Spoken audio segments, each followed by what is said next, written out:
Hello tout le monde, on est donc de retour pour ce troisième talk des backstage et aujourd'hui c'est un talk avec les partenaires. Alors j'aime bien commencer par ça. Je vous rappelle que tout succès, qu'on soit solopreneur ou qu'on soit entrepreneur, il vient d'un collectif. En tout cas moi je suis assez convaincu de tout ça. On a beaucoup parlé dans les autres talks juste avant vous. Je ne sais pas si vous avez pu y assister ou les regarder, mais en tout cas toujours le collectif, l'entraide, l'intérêt justement de pouvoir être accompagné par des personnes qui sont passés par les mêmes étapes ou qui connaissent mieux l'industrie. Bref, vous l'aurez compris, j'ai donc 4 partenaires de H7 autour de la table. J'allais les présenter, mais je crois qu'ils le feront bien mieux que moi. Et vu qu'on est très galant autour de la table, et je vous regarde vous messieurs, on va donner la parole à Marianne. Bon, je vais commencer par ça, mais tout le monde va bien ou pas? Ouais, très bien. Ouais, un bon mood. Très bien. On est prêt à accompagner et inspirer les gens. C'est parti. Oui. Allez. On va se détendre. Marianne, est-ce que tu peux te présenter? Ouais. Donc Marianne Beaufils, moi je travaille à la Banque des Territoires et je travaille plus particulièrement à la direction de l'investissement sur les problématiques d'inclusion numérique. Qu'est-ce que la Banque des Territoires? Oh, c'est une direction de la Caisse des dépôts qui est au service de l'intérêt général. Okay. Et donc, qu'est-ce que ça veut dire? Ça veut dire qu'on va accompagner les acteurs publics, locaux principalement, dans l'élaboration de leurs projets innovants, de projets audacieux et dans le financement et le déploiement de leurs projets. Super, Rien que ça. Rien que ça, et j'allais dire beaucoup d'éléments sur lesquels on va développer. Je donne la parole à ton voisin de droite, Florent, pourrais-tu te présenter? Alors bonjour à tous, donc Florent Chouvet, je travaille chez Manpower Group en tant que directeur de l'expérience digitale et en charge de l'innovation pour toute la région France. Tu vas me demander ce que fait Manpower Group. Et donc, évidemment, qu'est-ce que Manpower? Un homme de pouvoir? Non, ok, non, je te laisse terminer. On est beaucoup plus universel que ça. J'ai tenté la blague, désolé. Donc on a un groupe américain créé en 1947, donc un des 3 leaders en ressources humaines au niveau mondial avec, je dirais, trois activités. Une marque Manpower sur la partie intérim et recrutement, une marque Experi sur la partie transformation IT, et une 3e marque Talent Solutions, on est plutôt sur du consulting RH au sens plus large. Recrutement. Voilà. Okay. Ouais, consulting plus large, ça va de la staffing, recrutement pour Manpower. Okay. Et Talent Solutions, tu vas être plutôt sur du gestion des carrières, accompagnement des talents, okay. Accompagnement leadership, etc. Donc on a vraiment 3 marques, 3 activités différentes pour accompagner en fait tous les enjeux en ressources humaines de tous nos clients à l'échelle française et internationale. Alors je spoil quand même, on va avoir une diversité aussi d'accompagnement et c'est l'intérêt que vous soyez tous autour de la table et que vous travaillez main dans la main avec H7, c'est que évidemment que ce soit juste Manpower ou la Banque des Territoires ne peut pas couvrir tous les cas d'usage. Et je me tourne donc à ma gauche. Quelle intro, oh là là. Bon, PA, veux-tu te présenter? Alors du coup, moi Pierre-Alexandre Boileau, je m'occupe de l'innovation pour le Crédit Mutuel du Sud-Est. Je vais anticiper ta deuxième question. Crédit Mutuel du Sud-Est, on est une banque qui accompagnons tout type de personnes, des particuliers, des associations, des agriculteurs et des entreprises. Et on est partenaire fondateur du H7, ce qui nous relie ici. Et on accompagne notamment des entreprises, des startups dans l'innovation, et notamment l'innovation à impact. Tu veux nous parler très rapidement, si je ne me trompe pas de mes souvenirs de l'année dernière, de la part de financement auprès d'H7 avec ta structure? La part de financement. Ouais, vous avez investi ou pas? Ou vous avez financé H7? Oui, on a financé effectivement l'aménagement des locaux, qui était un hall très, très brut, et sur lequel effectivement on a participé à tout l'aménagement.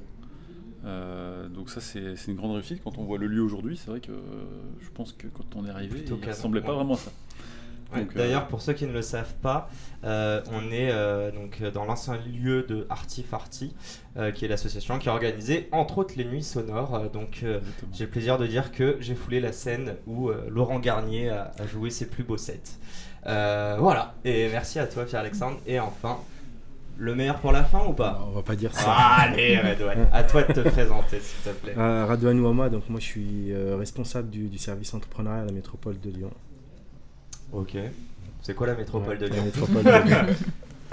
J'ai dit le moins de travail, je fais Ouais, le mieux je le le moins de porte. travail. La métropole de Lyon, c'est le regroupement de Lyon et des 58 communes qui avoisinent Lyon. Ouais. Historiquement, ce regroupement, il avait pour vocation de travailler ensemble sur des compétences assez basiques, entre guillemets, mais hautement importantes que sont la voirie, la gestion des déchets, etc. Et ces compétences se sont très très largement, on va dire, élargies depuis quelques années, jusqu'à devenir une métropole qui intervient toujours sur ces champs historiques, mais aussi sur l'insertion, mais également sur le développement économique, et c'est ce qui nous mène au lien avec H7 notamment. Je vais surenchérir avec toi, vu que tu viens de parler de ce lien avec H7. Bon, déjà, j'aimerais juste dire qu'il y a de l'argent, mais surtout pas que. Et je pense que la grande valeur est aussi dans l'échange et l'accompagnement physique qu'on a avec les personnes. J'aimerais comprendre très pragmatiquement, et si tu peux donner peut-être un exemple concret du programme que vous avez lancé du coup avec H7, et surtout de comment vous accompagnez les entrepreneurs de H7. Nous déjà, on intervient sur tous les champs de l'entrepreneuriat, hein. Ça va de l'auto-entreprise à la start-up mondiale. Donc H7, c'est un bout de tout ce qu'on peut faire en matière de soutien à l'entrepreneuriat. Donc ce lieu, on le connaît très très bien, hein. On a investi dans les murs, un peu comme les partenaires voisins. On est à l'initiative de tout ça sur fond de lieu totem de la French Tech à l'époque. Et aujourd'hui, c'est un lieu important parce que c'est un lieu qui abrite beaucoup de jeunes entreprises, des jeunes entreprises innovantes. Et ce qui est important à souligner, c'est que ces entreprises ne sont pas juste dans un hôtel. Pour moi, c'est plus un hub. C'est-à-dire qu'il y a du flux entrant, du flux sortant. Le flux entrant, c'est toutes ces startups qui viennent investir ici les lieux, créer, innover. Et puis, il y a également des gens qui sont tout autour, qui sont des partenaires, soit physiquement présents, soit dans l'ensemble de la métropole, voire au-delà, et qui viennent interagir avec ces gens. Et nous, le lien qu'on peut avoir avec le H7, c'est justement un peu, quelque part, un rôle de gentil organisateur. C'est-à-dire qu'on fluidifie les choses, on crée davantage de liens entre les partenaires sur nos territoires, on vient impulser des dynamiques nouvelles, on vient intervenir là où d'autres n'interviennent pas, hein. Je pense notamment sur la phase d'amorçage, pour pouvoir ensuite irriguer des accélérateurs, des incubateurs qui sont partenaires du H7 ou des gens qui interviennent au sein même de H7. Donc les liens, ils sont multiples. On va aussi bien de la partie très en amont qui est investissement à la partie... En gros, il y a le hard et le soft, quoi, les murs et toute l'animation qu'il peut y avoir derrière. On est un des maillons de cet écosystème de l'innovation. Très clair. Je me tourne quand même vers toi, Marianne, car je suis galant. Parce que sinon, j'allais refaire un tour comme ça. Et je me dis, Flo, il va parler dans longtemps, le pauvre. Alors j'aimerais juste comprendre, et si on met un petit peu, on rappelle, hein, ceci est l'événement 0 to 1, donc c'est vraiment la deuxième édition. On dit souvent que c'est la phase la plus compliquée des startups. Je ne sais pas si vous intervenez vraiment, comme disait Radwan, donc sur cette phase d'amorçage, là où, en fait, traditionnellement, on a quand même des fonds d'investissement, des incubateurs, et j'ai l'impression que ça se plus ou moins limite là. Comment vous arrivez en fait à apporter votre pierre à l'édifice à ce niveau-là? Alors nous, on a un spectre très large je veux dire, sur l'innovation.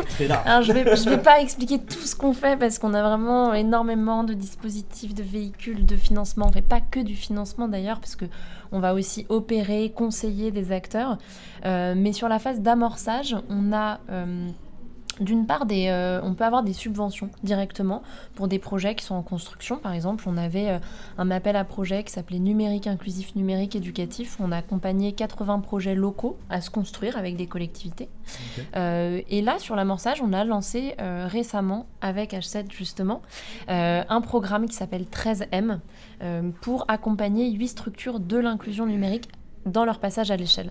En fait, on s'est rendu compte, comme souvent on investit sur plutôt de l'investissement en série A, post-seed, que les structures n'étaient pas forcément assez matures et qu'il nous manquait un véhicule ou un dispositif qui soit plus adapté à ce marché qui était encore jeune ou encore peu mature pour de l'investissement. Et c'est pour ça qu'on a lancé 13M. Donc pourquoi 13M ? Il y a 13 millions de Français qui sont exclus du numérique et on cherche des solutions justement pour résorber en partie du moins cette fracture numérique.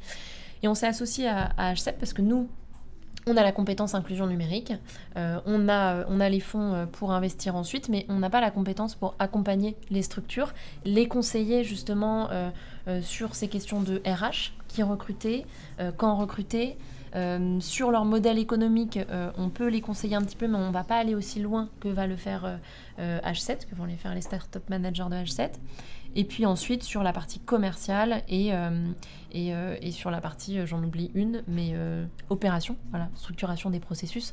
Donc tout ça, vraiment le cœur de métier d'H7, on s'est associé pour lancer ce dispositif 13M. Tu disais qu'il y avait un gap justement sur cette phase d'amorçage. En plus, je pense aussi à toutes les personnes, même dans l'écosystème startup, qui sont successful. En général, ils n'ont pas beaucoup de temps à allouer et même à leur participation, car ils sont investisseurs. Ouais. J'imagine, je me tourne vers toi, Pierre-Alexandre, ou toi, Florent, mais vous l'avez vu en fait, ce gap, surtout dans la tech et dans des... j'ai envie de dire dans des jeunes pousses qui avancent parfois la tête dans le guidon. Voilà, je voulais savoir en fait, est-ce que vous avez vu justement ce cas d'usage répétitif et comment vous accompagnez, mais je suis sûr et certain aussi que chacun d'entre vous, t'en parlais juste avant, vous avez des limites aussi parce que vous n'avez pas tout vu, etc. Donc vous pouvez pas tout faire, mais qu'est-ce que vous faites ? Donc en lien avec les startups, en fait, nous on a monté il y a 7 ans maintenant une cellule innovation au sein de la France qui s'appelait Clearer Office, donc aujourd'hui qui a été internalisée dans tout le groupe et dont l'idée est de scanner en fait tout le marché des startups en ressources humaines au début en France et aujourd'hui pareil ça s'est étendu à l'international et le but d'aller identifier quels sont les services complémentaires à nos activités qu'on peut à la fois proposer dans nos propres process, mais aussi conjointement avec des clients. Alors pour répondre à ta question plus spécifique, c'est qu'on rencontre dans ce cadre-là tout type de start-up et à tous les stades. On va travailler avec des gens, je me souviens quand on a commencé la cellule, on avait rencontré Welcome to the Jungle à l'époque, il était incubé au Nouma. C'était 2 personnes, Jérémy Cléda et Bertrand Huzel, qui étaient tous les deux avec un stagiaire, tous les 3, et on a été le premier grand groupe à travailler avec eux. Et donc on n'a pas, Manpower Group, on n'a pas vocation à financer directement les startups, mais ça nous permet on a une légitimité, en tout cas en interne, à travailler avec des startups pas forcément très matures, à tester très très vite, à échouer et aussi à leur proposer à ces startups-là tout un réseau national, tous nos réseaux de clients, puisqu'on a tout le CAC 40, le SBF 120 et puis un tissu de PME France entière. Et de plus en plus, on va être capable de les déployer dans différents pays. Et c'est ça qu'on leur promet. J'ai une mini question pour toi et juste après, je peux déjà vous spoiler, mais on va justement parler de start-up et de grands groupes. Après, évidemment, que tu aies pris la parole, Pierre-Alexandre, je ne t'ai pas oublié. J'ai juste une mini question. Est-ce que, en gros, je vais essayer de bien la formuler pour qu'on me comprenne bien, pardon. Est-ce que tu penses que Welcome to the Jungle, lorsque vous les avez accueillis, c'est parce que vous voyez un potentiel, c'est vraiment pour juste qu'ils testent and learn et pouvoir tester leurs produits, ou est-ce que eux, c'est du vol de crédibilité ? Parce qu'on en parlait juste avant pour que vous compreniez. On a fait une table ronde sur la recherche des premiers clients et on expliquait en fait l'intérêt d'avoir de la crédibilité pour tes premiers entrants. Maintenant, si Welcome ne délivre pas, elle perdra tous ses clients. Bon, c'est pas le cas. Welcome est une plutôt belle boîte. J'aimerais comprendre, c'est quoi l'intérêt pour eux ? C'est quoi l'intérêt pour vous de faire ça ? Alors l'intérêt pour eux, c'est ce que tu évoques. Je pense que c'est d'avoir le nom au départ, le nom sur le site et sur leur présentation client, mais qu'il y a aussi de se tester eux-mêmes, de se dire est-ce qu'on est capable, en étant 3 dans un garage, mais en tout cas dans un incubateur, est-ce qu'on est capable de délivrer un groupe comme le nôtre. Donc eux ils se testent. Et nous, on est ravis aussi parce que ce que va chercher un grand groupe, et j'ai l'impression que c'est le sujet que tu vas aborder juste après, un grand groupe va chercher de l'agilité à l'externe qu'il n'a pas forcément en interne. Il va chercher une image un peu plus jeune, un peu plus agile, et c'est ce qu'on va chercher avec eux. Et c'est ce qu'on va aussi beaucoup chercher avec beaucoup de startups avec lesquelles on va travailler. C'est qu'il y a un enjeu évidemment business, un enjeu opérationnel, mais on a aussi un enjeu, c'est peut-être la transition pour la question d'après, mais un enjeu culturel en interne, de montrer voilà ce qui se passe à l'extérieur, à nos équipes internes, et faire collaborer, quand on dit que la collaboration grand groupe start-up, elle est avant tout des individus d'une start-up avec des individus d'un grand groupe. Et comment ces cultures-là s'entremêlent et apprennent l'une de l'autre. Sachant que ce sont des cultures bien différentes, on va repasser là-dessus juste après. Ouais. Veux-tu la parole, Pierre-Alexandre ? Mais bien sûr. Bon, explique-nous un petit peu, vous qui êtes là since day one, Quel est évidemment l'intérêt d'être avec H7, mais même plus généralement l'intérêt d'épauler en fait des startups innovantes, sachant que je reprends un petit peu ce qu'on disait avec Florent. En fait, il y a plein de boîtes, d'ailleurs la plupart vont mourir entre ce passage de 0 to 1. Donc l'investissement que vous faites, tout le monde ne va pas pouvoir en bénéficier à long terme. Vous allez entre guillemets perdre un peu d'argent. J'aimerais comprendre quel est l'intérêt pour ton groupe. Alors nous, l'intérêt notamment de venir ici et d'accompagner les startups, c'est déjà, en fait il est double, c'est de pouvoir faire grandir les startups et puis de faire grandir aussi notre réseau. Puisqu'en accompagnant les projets innovants qui sont ici, on emmène également toutes nos forces vives dans l'aventure. Je pense à nos chargés d'affaires professionnels, nos directeurs, et puis nos élus. Nous sommes mutualistes, nous avons également des élus qu'on va former à l'innovation et sur lesquels on va ouvrir les perspectives du nouveau monde sur lequel on est tous confrontés aujourd'hui à tous ces changements. Donc ça, c'est la première brique interne qui nous intéresse.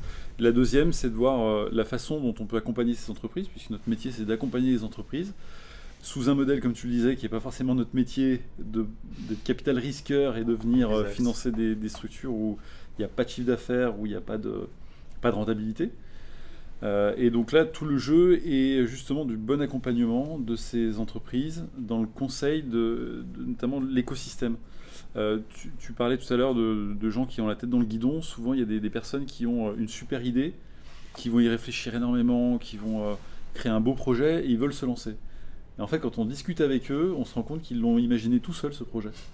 Et notre rôle, c'est justement de les emmener sur des écosystèmes comme la métropole, avec différents programmes, comme d'autres partenaires, pour pouvoir venir les challenger, travailler plus en méthode itérative, pouvoir aller plus loin dans le projet, et leur permettre, plutôt que de démarrer comme il se l'était dit, plutôt de réfléchir à ce qu'il y a autour et comment on peut faire différemment. Et ça, du coup, ça vient aussi un petit peu sécuriser le démarrage du projet quand on doit financer, puisqu'on sait que les startups ont fait le bon chemin dans le bon sens. Il y a eu des pivots. Ah oui, ça y tu en peux a... nous donner un petit cas concret si tu veux pas citer la boîte, il n'y a pas de souci. Non, je peux pas citer la boîte parce que... Bon, peut-être qu'elle est toujours en vie et qu'elle a bien réussi. Non, mais je serais très intéressé de... si vous voulez, depuis tout à l'heure on parle, j'aimerais vraiment qu'on ait des cas concrets et que les gens qui nous écoutent puissent se projeter et se dire non, c'est pas que de l'argent, non, c'est pas que de la relation, c'est vraiment un intérêt qui est commun. Et justement, donc, comme je le disais, tu reçois une boîte, tu voulais challenger un petit peu, tu peux nous dire Ouais, alors les boîtes qui ont changé après qu'on les ait financées, peut-être pas trop, enfin j'ai pas directement de cas d'usage, par contre des startups qui rapidement ont pivoté, ça j'en ai, notamment elle se reconnaîtra peut-être, une startup qui a commencé sur une problématique qui était la musique et le son des enceintes, et les protections auditives, et qui se sont dit on va développer un produit pour les festivaliers pour éviter qu'ils se percent les tympans. Donc ça c'était leur idée de base. Ils sont partis là-dessus, ils ont lancé le projet. Et en fait, rapidement, ils se sont aperçus que les festivaliers n'étaient pas prêts à payer un super produit pour se protéger. En fait. C'est pas forcément le cas, ils ne veulent pas payer en tout cas pour pas se protéger. Et en fait, ils ont pivoté pour se dire quel autre cas d'usage on peut avoir avec ce type de système, et plutôt de l'adresser à l'industrie, notamment des gens qui travaillent sur des lignes ou des agriculteurs ou autres qui ont des casques et qui, dès lors où ils veulent rentrer en interaction avec quelqu'un, sont obligés d'enlever le casque pour se parler, et d'intégrer ces solutions auditives pour éviter de se casser les tympans. Juste sur ça, là, typiquement, la graine a été plantée à quel moment ? N'hésitez pas à poser des questions si vous avez envie de titiller Pierre-Alexandre. Non, désolé, je ne veux pas faire un focus sur toi, mais c'est hyper important pour moi de comprendre lorsque cette personne vient vous voir, cette start-up, et justement comment elle a pu se rendre compte, ne serait-ce que les festivaliers n'étaient pas prêts à payer. Est-ce que c'est vous qui les avez mis en contact avec des organisateurs ? Non, ils avaient déjà pivoté. Et pourquoi ? Parce qu'ils étaient justement accompagnés par différentes structures. Ok. Ils n'étaient pas seuls dans l'aventure, et le fait de se confronter, de pitcher très souvent leur projet, et puis au bout d'un moment de se dire c'est quoi le business model, on vend à qui, on vend combien, et est-ce que notre cible est prête à acheter ? Et dans le challenge, au bout d'un moment on se dit non. Et donc soit on met le produit à la poubelle, on arrête tout, ce qui est dommage, soit on essaie de trouver un autre cas d'usage, et là c'est toute la force de l'écosystème de pouvoir challenger et d'accompagner sur d'autres choses. Donc éveiller les consciences aussi à travers les rencontres. Et je me répète, mais à la fin on l'a dit dans l'autre talk, passez à l'action, parlez de votre projet, surtout ne faites pas comme beaucoup qui pensent qu'il ne faut pas parler de son projet, sinon on va lui voler l'idée. Je vais poser la question à tout le monde. ou personne, mais j'espère tout le monde. On va passer sur cette histoire de grands groupes et start-up et je vais la poser un peu piquante et c'est mon but. Est-ce que selon vous, à court terme, une start-up gagne plus qu'un grand groupe, mais à long terme, elle va le regretter car si elle réussit, elle va être bloquée avec un grand groupe? En fait, qui est-ce qui gagne réellement? Sachant qu'il n'y a pas de start-up autour de la table. Donc, mais je ferai l'avocat du diable, ne vous inquiétez pas. C'est un peu résumé. Nous, tu peux nuancer, évidemment. Oui, c'est un peu plus nuancé. Non, mais en fait, disons que chacun est gagnant, je pense, quand on fait un investissement, notamment. Après, il y a la partie accélérateur, où là, ils ont de l'accompagnement, mais sur un investissement, ils vont trouver de l'argent, déjà, à court terme, et des conseils. Et puis ensuite, nous, en tant que Banque des Territoires, on aime à dire qu'on fait effet levier pour aller chercher d'autres financements, éventuellement les vôtres autour de la table, des financements privés, et donc... une fois qu'on a montré qu'on avait convaincu un investisseur, et notamment la Banque des Territoires, Caisse des dépôts, on peut aller chercher d'autres financements. Donc ça, déjà, c'est une utilité pour les structures qui est vraiment importante. Et ensuite, on est investisseur de long terme, et je pense que c'est pareil autour de la table. Donc, aviser, on va conseiller, on va accompagner les structures, mettre à profit notre réseau. Nous, on a quand même la casquette secteur public. Donc, pour des structures qui travaillent avec le public, d'essayer d'expliquer comment fonctionnent les collectivités territoriales, comment fonctionne l'éducation nationale, voilà, de décortiquer un petit peu tout ça. Donc, je pense qu'elles y gagnent, en dehors de juste des fonds. Et si je m'engage dessus déjà, je vous invite tous à répondre, mais est-ce que vous n'avez pas un côté émotionnel quand vous voyez, on prend l'exemple de Jérémy Cléda et Bertrand Huzel, les fondateurs de Welcome to the Jungle, ils arrivent, ils sont rien ou 3 fois rien parce qu'il n'y a même pas de produit encore. Est-ce que, moi j'ai eu la question, je me la suis posée en tant qu'investisseur, par moment quand on n'a plus de légitimité à accompagner cette boîte, émotionnellement, c'est comme un bébé quoi, ou un oiseau qui peut battre de ses propres ailes. J'aimerais comprendre, est-ce que même financièrement dans tout ça, donc je titille encore un petit peu, mais sur du moyen long terme, est-ce que les boîtes justement, c'est le jeu, c'est-à-dire que vous avez fait votre jeu sur cette période d'accompagnement, maintenant c'est à quelqu'un d'autre de prendre le relais, et so be it, comme on dit. À qui la réponse? Non, mais je vais réagir par rapport à la première question sur les grands comptes et les startups. Mais je vais répondre à ça. La question n'est pas cool. Non, il n'y a pas de souci. Il n'y a pas de souci. Non, moi je pense que déjà, les grands comptes ne viennent pas tous chercher la même chose et les startups ne viennent pas toutes chercher la même chose. Donc je pense qu'on ne peut pas donner une réponse entière sur ce sujet. Il y a des gens qui font ça juste pour de l'image, je parle de certains grands comptes. Il y en a qui font ça pour des démarches RH. Donc en gros, elles utilisent entre guillemets la startup pour venir insuffler un air nouveau. Quand je dis utilise, je mets pas le côté péjoratif évidemment. Mais voilà, elles vont s'appuyer là-dessus pour insuffler un souffle nouveau au sein de leurs équipes. Il y en a d'autres qui vont chercher des solutions complémentaires aux leurs, etc. etc. Et pareil, la startup, chacune vient chercher des choses très différentes et c'est pas toujours que de l'argent. Ça peut être du test marché, comme on l'a dit, ça peut être de la connaissance technique au sein d'un groupe, de l'expérience. Et donc, je pense qu'on ne peut pas réduire à ça. Et j'utiliserai pour ça, moi, le langage un peu des affaires. C'est que la meilleure affaire, c'est celle où chacun trouve son compte. Et il ne faut pas qu'on ait un petit peu cette vision réductrice de penser que voilà, c'est le grand compte qui vient en mode mécénat et sauveur de la start-up. Et inversement, la start-up, elle a toutes les solutions à un grand groupe qui est devenu lourd, mammouth, qui innove plus, etc. C'est pas vrai. Je pense qu'il faut vraiment avoir cette logique de gagnant-gagnant dans cette histoire. Et pour revenir à la question, parce qu'il faut y répondre, moi je pense qu'il faut beaucoup d'humilité de part et d'autre. Welcome to the Jungle est passé par un lien avec Manpower évidemment, mais ils ont eu des liens avec plein de monde. Tu as cité le Numa tout à l'heure. Ils ont certainement rencontré beaucoup d'autres mondes et chacun a apporté sa petite pierre à l'édifice et chacun a tiré ce qu'il a pu tirer. Et je pense qu'il faut être très humble. Alors après évidemment c'est humain, on cherche tous à communiquer, à dire ah mais je les ai connus, j'étais encore tout petit comme ça, maintenant ils sont très grands, c'est grâce à moi. C'est un peu humain, mais je pense qu'il faut avoir un peu d'humilité là-dessus. Okay. Et tout l'intérêt d'un lieu comme ça, comme je le disais tout à l'heure, c'est de pouvoir réunir ou en tout cas provoquer la rencontre entre toutes ces composantes qui font à un moment le succès ou en tout cas quand il n'y a pas le succès au rendez-vous, parce qu'il y a beaucoup de startups aussi qui se cassent la figure. Le plus fort apprentissage qui pourra servir à des succès futurs. Voilà. Parce que dans l'affaire, finalement, on apprend tous. C'est Ouais, magnifique. Je vous laisse rebondir, je ne sais pas qui est d'accord, qui ne l'est pas.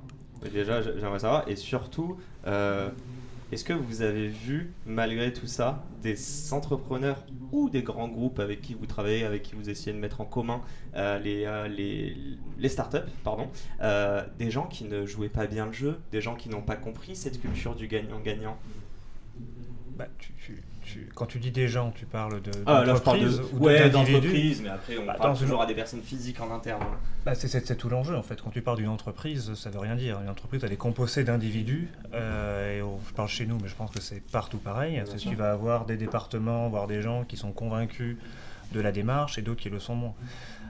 Et au-delà de la conviction, tu as aussi une histoire d'enjeux opérationnels pour chaque direction. Tu prends par exemple chez nous, et c'est partout pareil. Tu vas avoir le métier qui va être ravi d'aller implémenter des innovations externes dans des process. Et puis tu as toute la partie achat, sécurité, etc. qui te dit j'en ai rien à foutre de ton truc. Moi, ce que je vois, c'est que ton prestataire, il correspond pas, il coche pas telle case. Et donc la question, soit on s'arrête là, soit on est capable d'aller au-delà de ça et de jouer ce rôle d'accompagnateur, de se dire comment je t'aide, toi, à travailler avec nous, mais en travaillant avec nous, tu vas pouvoir travailler avec tous les autres. Donc il y a vraiment une sorte de confiance à gagner et oui, confiance, convaincre aussi, quoi. Tu as la confiance et tu as le fait de, que ce soit côté la startup et même le grand groupe lui-même, d'essayer de comprendre en fait comment il est lui-même composé et quels sont les intérêts des uns et des autres à l'échelle individuelle et à l'échelle de départements. Tous les départements d'une entreprise n'ont pas les mêmes objectifs. Donc on doit comprendre ça, avoir cette introspection sur nous-mêmes, c'est assez pléonasmique, mais vous m'avez compris, de regarder, toi, c'est quoi ton enjeu à la sécurité, c'est quoi ton enjeu aux achats, c'est quoi ton enjeu en tant que sales, c'est quoi ton enjeu en tant que marketing, et comment tous ensemble, on est capable à collaborer avec un tel et un tel. Est-ce que vous voulez rebondir dessus, ou est-ce que j'enchaîne sur ma question? Ouais, je pense qu'il y a un truc intéressant aussi par rapport à ce qui est dit, c'est qu'il y a souvent ça fait fantasmer les startups de bosser avec des grands groupes. Peut-être parce qu'effectivement le chiffre d'affaires au bout peut être exponentiel ou même pour important. La confiance qu'un manpower peut donner à une boîte, c'est énorme, c'est galvanisant. Oui, absolument, non, mais c'est clair. Mais il ne faut pas oublier aussi que la temporalité n'est pas du tout la même. C'est-à-dire qu'un grand groupe, pour un grand groupe, 6 mois, c'est rien. Alors que pour une startup, c'est énorme, elle a le temps de mourir en 6 mois. Bien sûr. Et on va rentrer dans des cycles qui sont très longs avec des grands groupes pour vraiment réussir à faire quelque chose. Et il ne faut pas que la startup se dise je vais tout miser sur ce grand groupe ou sur que des grands groupes. Je pense qu'il y a un mix à avoir entre adresser une offre à un grand groupe, la tester, ça va être très long, ainsi de suite, et d'aller adresser une offre à des clients qui sont beaucoup plus faciles à avoir rapidement. Parce que, comme on disait tout à l'heure, les structures sont beaucoup plus simples, il n'y a pas besoin d'avoir l'accord de tout le monde, et chacun effectivement peut y mettre ses freins. Donc ça c'est important aussi de le dire, c'est de ne pas tout miser, de ne pas mettre les œufs dans le même panier. J'embraye pas encore, je vous laisse rebondir. J'ai déjà ma prochaine question. Je voulais rebondir sur ce que tu disais, justement de se remettre en question, de réfléchir à chaque fois à ce qu'on peut apporter à une structure.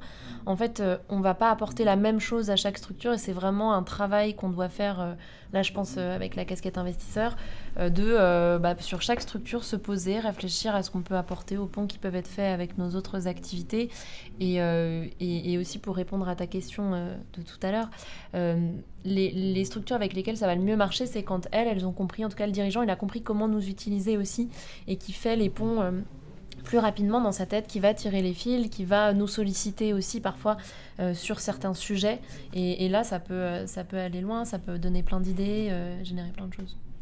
Vous vouliez rebondir ou pas? Parce que j'ai ma question là et c'est la dernière fois. Tu voulais dire quelque chose? Ouais, c'était peut-être pour contredire un peu ton idée de départ, de dire que quand une relation grand groupe startup, elle va être bénéfique pour la startup au départ et ensuite peut-être pour le grand groupe. C'est, je pense, souvent le contraire. C'est qu'au départ, c'est très dur. Le plus dur, c'est le fameux 0 to 1. C'est comment, quand mon produit, je l'ai vendu pour l'instant à personne, comment j'arrive à convaincre le premier. Et comme tu dis, c'est super long. C'est très long, c'est fastidieux. La personne est trimballée de service en service. C'est compliqué. Par contre, une fois que c'est fait, Là, c'est scalable à la fois dans l'entreprise et ensuite potentiellement chez d'autres clients. Bah, c'est en fait, moi-même je vais me contredire en fait, c'est ça qui est assez drôle. Et en plus j'allais dire j'arrête d'être dans l'opposition, mais c'est la dernière fois. On a un petit peu parlé de culture. Je pense que c'est même pas la start-up, c'est juste dans un groupe où vous êtes 3, 4, 5, 10 max, c'est beaucoup plus simple d'aligner les intérêts de tout le monde plutôt que je reprends ton exemple, dire que la direction achat n'est pas d'accord avec la DSI, etc. C'est à qui de s'adapter? Est-ce que c'est aux entrepreneurs d'être plus patients? Et là, je crois que c'est toi qui disais ça, Pierre-Alexandre, de ne pas mettre toutes ses billes dans le même panier. Ou est-ce que c'est aussi, peut-être, aux entreprises, malgré des process assez complexes, de devoir être un peu plus agile, de créer peut-être une team, je ne sais plus comment on appelle ça, mais il y a des teams qui se créent avec, je sais pas, une personne au product, une personne à l'achat, et ces personnes-là vont travailler main dans la main, donc une petite équipe. Voilà, je ne sais pas si vous avez compris ma question. Ouais. Allez, à qui le tour? Qui prend la patate? Je vais peut-être recommencer parce que c'est un sujet qu'on connaît bien chez nous. C'est sachant qu'on a des process qui sont parfois complexes parce qu'on est assez énorme. On a un process dédié startup et qui a été depuis 1 an maintenant globalisé en interne. C'est-à-dire qu'une startup travaille en Allemagne, en France ou en Italie ou aux États-Unis avec nous. Elle va passer par les mêmes étapes qui sont beaucoup plus simples qu'un partenaire plus classique. Donc évidemment, on a à s'adapter.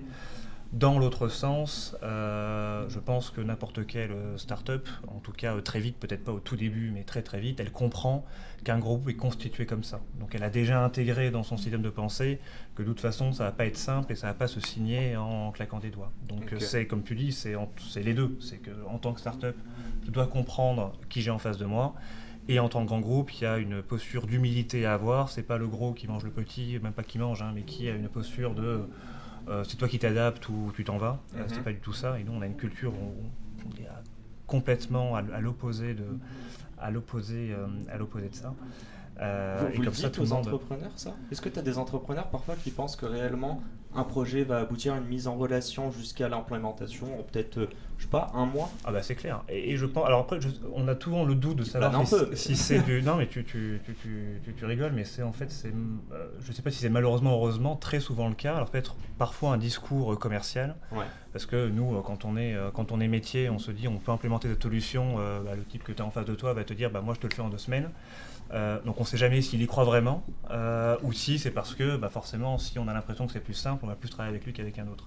Mais ce qu'on essaie de créer, et c'est pour ça que cette fameuse équipe que tu évoques chez nous existe, on a des personnes qui sont au marketing, aux sales, aux achats, qui vont être dédiées à des process beaucoup plus simples. Et l'idée c'est d'avoir un enjeu de transparence et qui marche plutôt bien. Et donc les cycles ont beau être longs, voire très longs, mais la relation perdure et je dirais que tout le monde est content ou à l'inverse, personne n'est vraiment mécontent. Oui, nous aussi, on avertit au début de nos process parce que forcément, quand les structures viennent nous voir pour lever des fonds, ils nous disent voilà, nous on lève tout de suite ou dans 2 semaines, 1 mois, et on explique alors en fait, voilà, donc dans 1 semaine. Exactement, faut arriver tout de suite. Bon, ils disent toujours ça. Oui. C'est le tour de table se ferme, voilà. Mais voilà, on remet toujours un peu, on dit prenons du recul. Nous, on en a pour quand même plusieurs mois, le temps d'instruire le dossier, de convaincre les personnes compétentes et qui voudront bien derrière investir. Et ça, c'est surtout de la pédagogie. Il y a des process, on ne pourra pas aller au-delà. Mais si on les explique et on explique que c'est important de les respecter aussi, même en termes de sécurité, pour voir où les fonds sont alloués. Enfin voilà, il y a des vraies questions derrière de leur expliquer que l'argent, il va quelque part, il y a une raison. C'est important, surtout de la pédagogie. Après, on ne pourra pas toujours accélérer tous nos process, mais on essaye de faire au mieux pour s'adapter à leurs besoins. Là-dessus, pour réagir, moi je pense qu'avant d'être clair avec les startups, il faut déjà être clair avec soi-même. Je pense que chez les grands comptes, déjà, faut déjà faire prendre la décision par les décideurs, les patrons en gros des grands comptes, sur le niveau de risque qu'ils sont prêts à accepter. Parce que le monde de la start-up, il est souvent présenté de manière idyllique, mais on sait que c'est 1 projet sur 10 qui aboutit, c'est encore 1 sur 10 parmi les 1 sur 10 qui est à la hauteur de la promesse. Ça fait beaucoup de casse tout ça. Donc il faut accepter qu'il y a un risque avec ces partenaires-là et quel niveau de risque on est prêt à accepter. Et ça, je pense que c'est au niveau des organes décisionnaires qu'il faut le faire. Et ensuite, évidemment, il faut aussi être clair avec ses propres process. On sait que c'est long, mais que si on veut que ça matche, que l'offre et la demande se rencontrent, il va falloir revoir un petit peu nos exigences ou revoir nos process en tout cas. Et c'est là où moi je trouve que la posture qu'a adoptée par exemple Manpower, de créer une entité dédiée, de créer des organes dédiés avec des process qui sont beaucoup plus adaptés au monde de la startup, c'est très bien.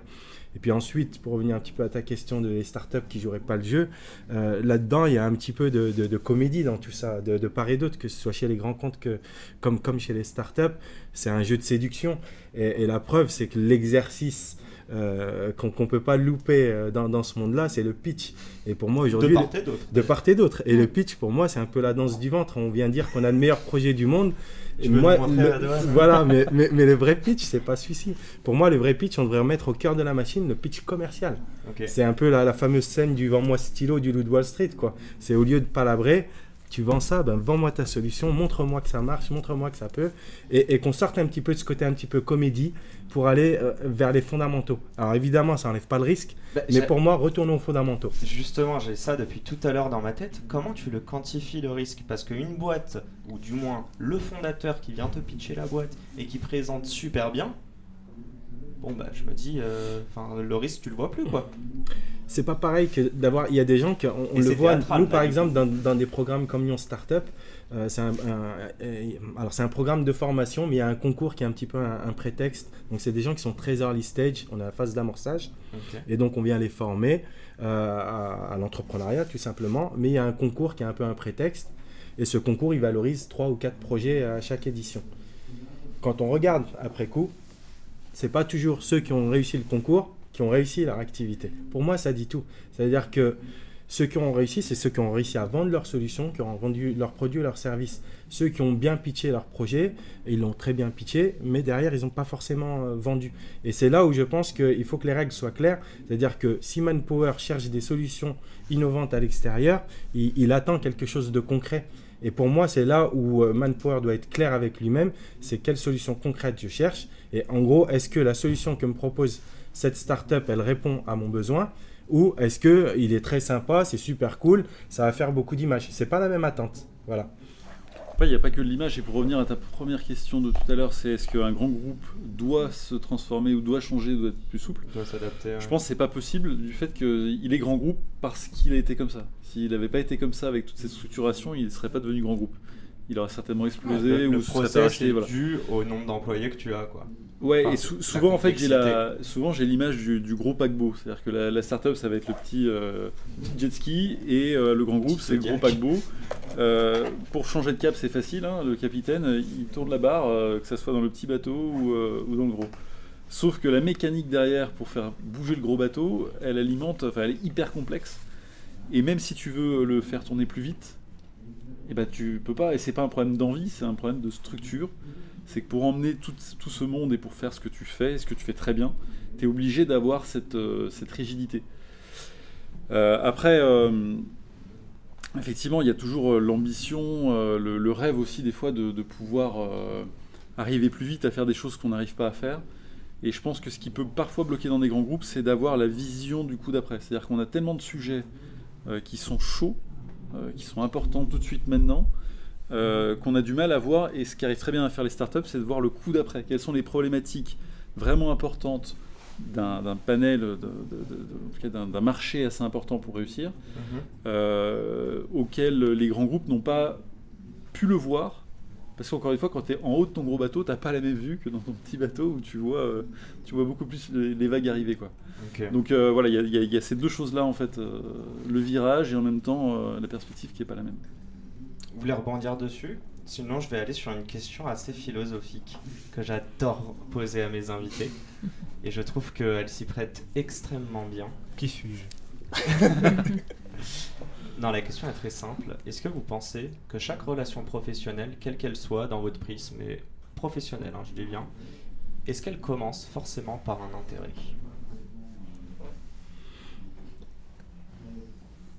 Oh bah là, c'est à vous de voir qui veut répondre. Moi j'aime bien la philo. Ça veut pas dire que c'est péjoratif, enfin, c'est aussi ce que je veux dire. Moi, à titre personnel, je parle pas au nom du groupe, hein, je parle en mon nom propre.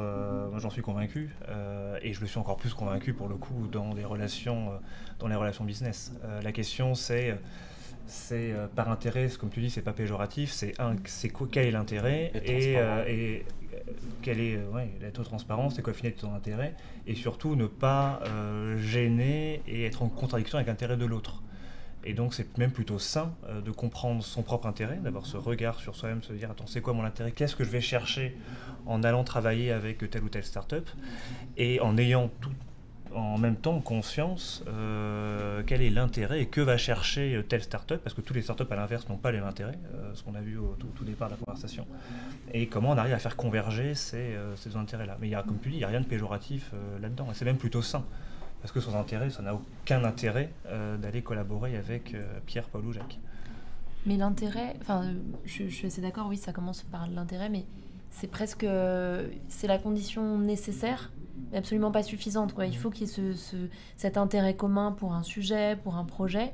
Mais après, il y a des milliards d'autres conditions qui vont faire que ça va marcher ou que ça va pas marcher. Bien sûr. Des relations interpersonnelles, est-ce qu'on s'entend bien avec cette personne, est-ce qu'on travaille bien, est-ce que les conditions sont là, est-ce que voilà, ça va plus loin. Donc oui, il y a un intérêt, mais c'est vraiment le premier niveau, quoi.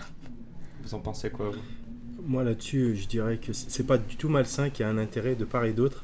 L'important, c'est que ces intérêts convergent évidemment, et puis ils convergent peu de fois, rarement, mais quand ils convergent, c'est très bien.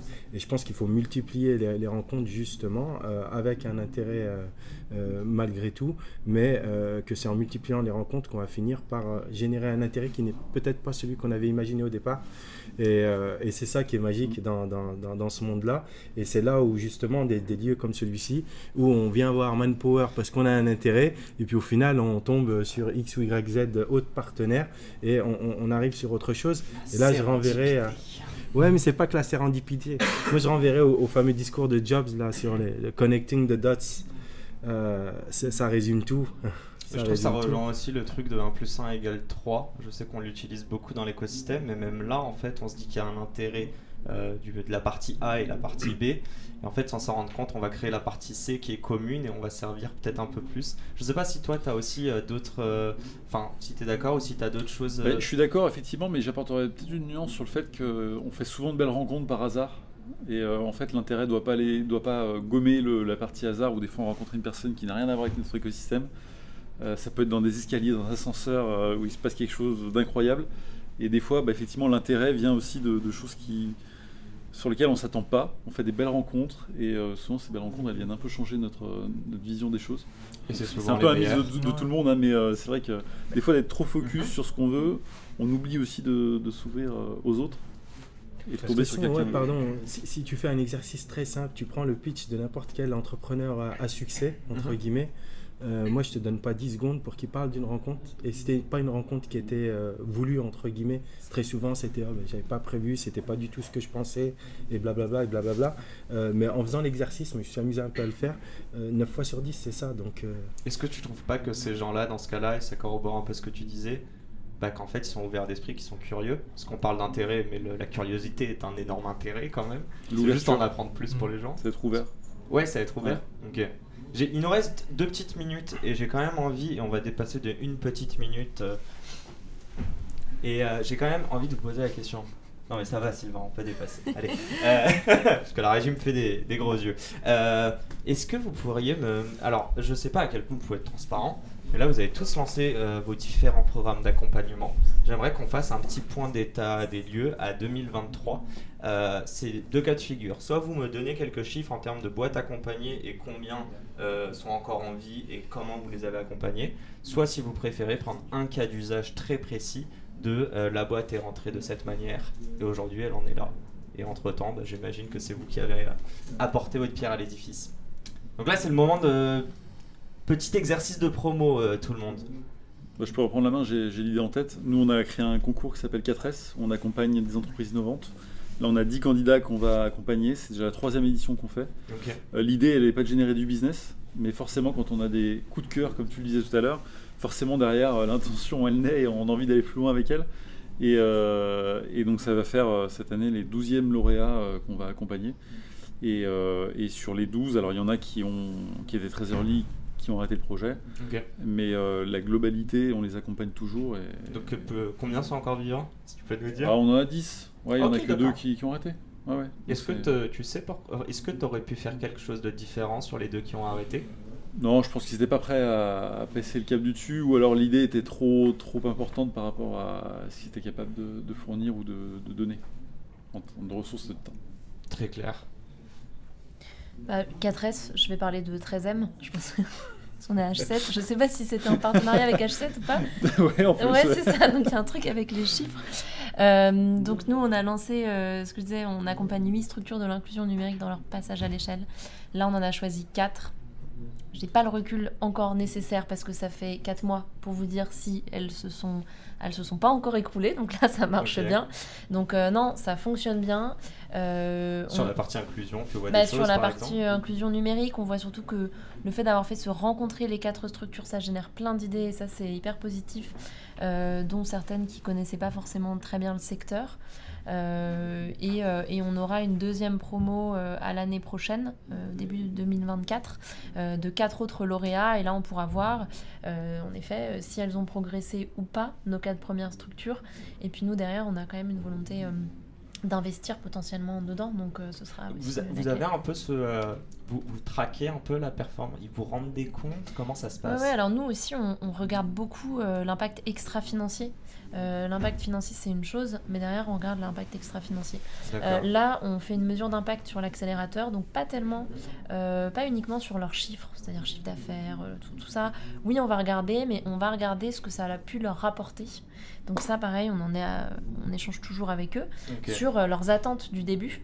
En fait, quand elles sont arrivées dans l'accélérateur, qu'est-ce qu'elles pensaient y trouver, et est-ce qu'au fur et à mesure elles l'ont trouvé, et en effet est-ce que derrière les chiffres sont au rendez-vous, et on va suivre ça, et bien sûr on sera transparent, on le partagera derrière. Je vais dire elles l'ont trouvé, mais moi elle va me dire qu'elle ne le sait pas encore. Et non. Il va nous rester Florent, ne me lance pas sur Welcome. Non. Nous, on est partenaire depuis 7 ans maintenant, et Platinum cette année sur Viva Technologies. Ça fait donc 7 ans, on héberge donc 7 fois une vingtaine de startups depuis lors.